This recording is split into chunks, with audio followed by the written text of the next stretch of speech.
Dear students, today I will teach you chapter 13, poem, Forest and River. This poem is written by poet Jalaluddin Rumi.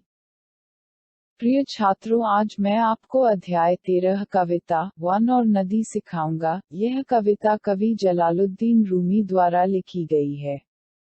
Presented by Babulal Rawat, माध्यमिक शिक्षक, government girls higher secondary school, Churhat district, Sidhi, Madhya Pradesh. So let's begin. Lesson 13, Forest and River, Part 1, Translation or Exercise.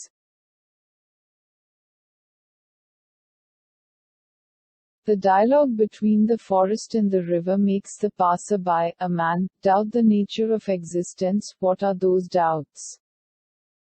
जंगल और नदी के बीच संवाद राहगीर को एक आदमी बनाता है, अस्तित्व की प्रकृति पर संदेह करता है। उन पर क्या संदेह है?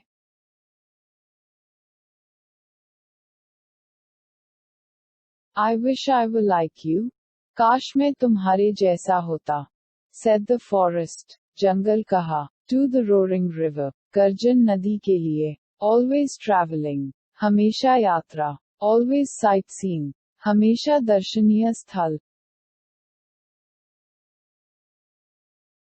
Rushing towards the pure domain. शुद्ध डोमेन की ओर भाग रहा है। Of the sea. समुद्र का। The kingdom of water. पानी का साम्राज्य। Water. पानी। The passionate, vigorous spirit. भावुक, जोरदार भावना। Of life. जीवन का। The liquid turquoise of light. प्रकाश का तरल फिरोजा। With eternal flow. अनंत प्रवाह के साथ। But what am I? लेकिन मैं क्या हूँ? Only a captive. केवल एक बंदी। Chained to the earth. पृथ्वी पर जंजीर। In silence I grow old. मौन में मैं बूढ़ा हो जाता हूँ। In silence I wither and die. मौन में मैं मुरझाकर मर जाता हूँ। And before long. और लंबे समय से पहले। Nothing will remain of me. मुझे कुछ नहीं रहेगा। But a handful of ashes. लेकिन मुट्ठी भर राख। O forest, half asleep, half awake. हे जंगल, आधा सो, आधा जाग। Cried the river, I wish I were you. नदी रोया, काश मैं तुम थे। Enjoying a seclusion, एकांत का आनंद लेना। Of living emerald, पन्ना के रहने वाले। And illuminated by moonlit nights. और चांदनी रातों से रोशन। Being a mirror reflecting the beauties of spring. बसंत की सुंदरियों को प्रतिबिंबित करने वाला दर्पण होने के नाते। Your destiny, a new life. आपका भाग्य, एक नया जीवन। Every year. हर साल। My life, running away from myself all the time. मेरा जीवन, हर समय खुद से दूर भागना। Running, running, running. दौड़ रहा है, दौड़ रहा है, दौड़ रहा है। In bewilderment. घबराहट में। And what is my gain? और मेरा लाभ क्या है? Of all this meaningless journey. इस निरर्थक यात्रा के सभी। Never having a moment of calm and rest. कभी शांत और आराम का पल नहीं रहा। No one can ever know. कभी कोई जान नहीं सकता। What the other feels. दूसरे को क्या लगता है? Who does care to ask? पूछने की परवाह कौन करता है? About a passerby. एक राहगीर के बारे में। If he really existed. यदि वह वास्तव में अस्तित्व में है। Or was only a shadow. या केवल एक छाया थी। Now a passerby. अब एक राहगीर। Aimlessly walking in the shade. अनायास ही छांव में चलते हुए। Comes to ask himself. खुद से पूछने आता है। Who am I? A river, a forest. मैं कौन हूँ? एक नदी, एक जंगल। Or both. अथवा दोनों। River and forest. नदी और जंगल, river and forest, नदी और जंगल, Jalaluddin Rumi. About the poem, the grass on the other side of the hedge looks greener, the forest envies the freedom of movement that the river enjoys and regrets its own destiny of remaining chained to one place.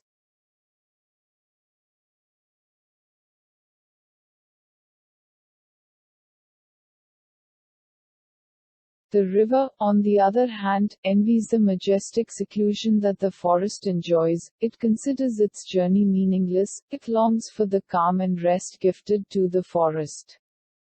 Thus the forest and river see themselves in the image of each other. What should a man desire to be, a forest or a river?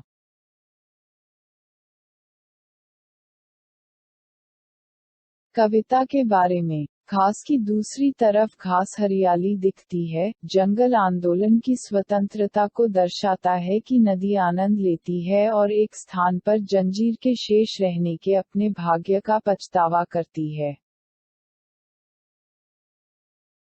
दूसरी ओर, नदी राजसी एकांत को दर्शाती है कि जंगल का आनंद मिलता है, यह अपनी यात्रा को व्यर्थ मानता है, यह शांत और आराम करने के लिए वन में जाता है. इस प्रकार जंगल और नदी खुद को एक दूसरे की छवि में देखते हैं. एक आदमी को जंगल या नदी होने की क्या इच्छा होनी चाहिए?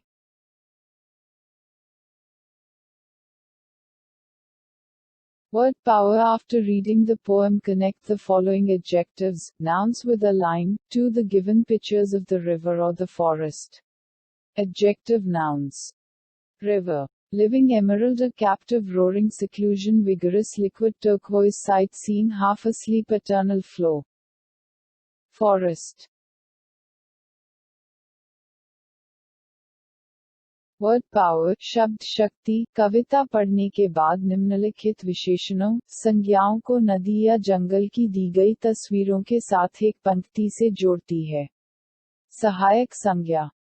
नदी. जीवित पन्ना, बंदी बनाना, गर्जन, तन्हाई, जोरदार तरल, फिरोजा, विभिन्न स्थलों के दर्शन, आधी नींद, अनंत प्रवाह.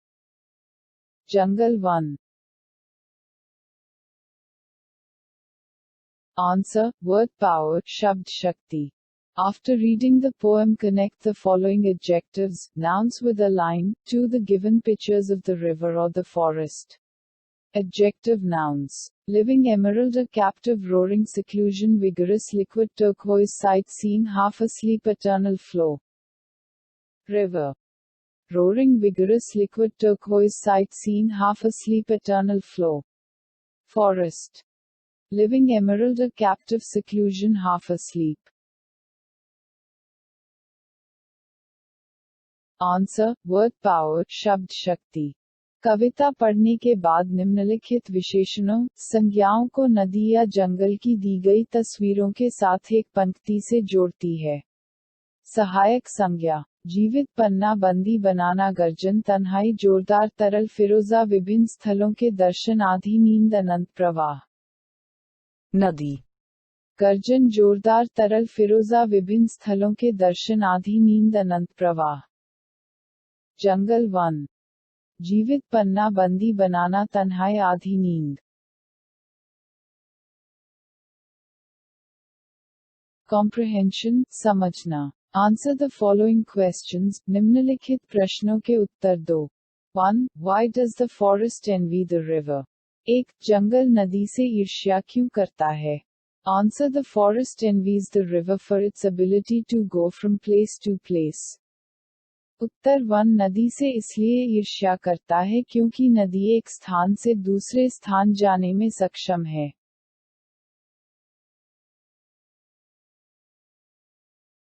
2. What is the kingdom of water?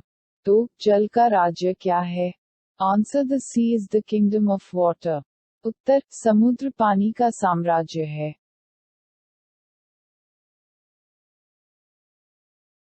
3. What is the forest's complaint about its life? 3. जंगल की शिकायत उसके जीवन के बारे में क्या है? Answer. The forest complains about its inability to move, it has to stay at one place, grow old and die. उत्तर जंगल चलने में असमर्थता की शिकायत करता है, इसे एक स्थान पर रहना है, बूढ़ा होना है और मरना है।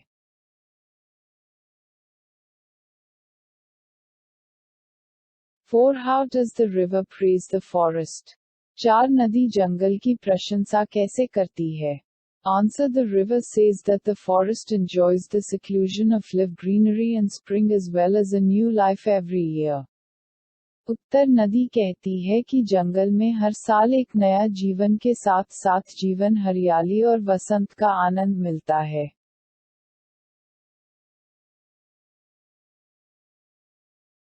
5. Why does the river consider its journey meaningless?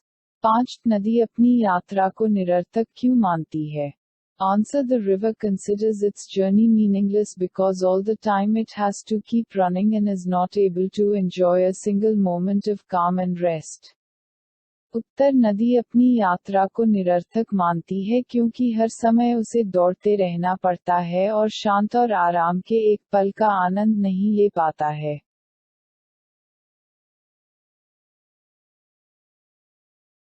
6. In what way does the dialogue between the river and the forest reflect the dilemma of a passerby?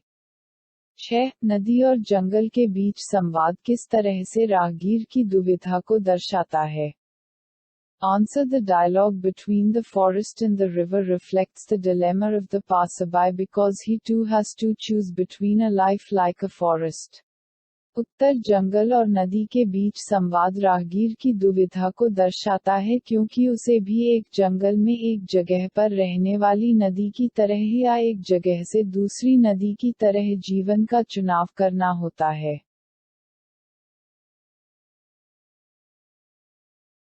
I hope you're learning well. Have you nice day.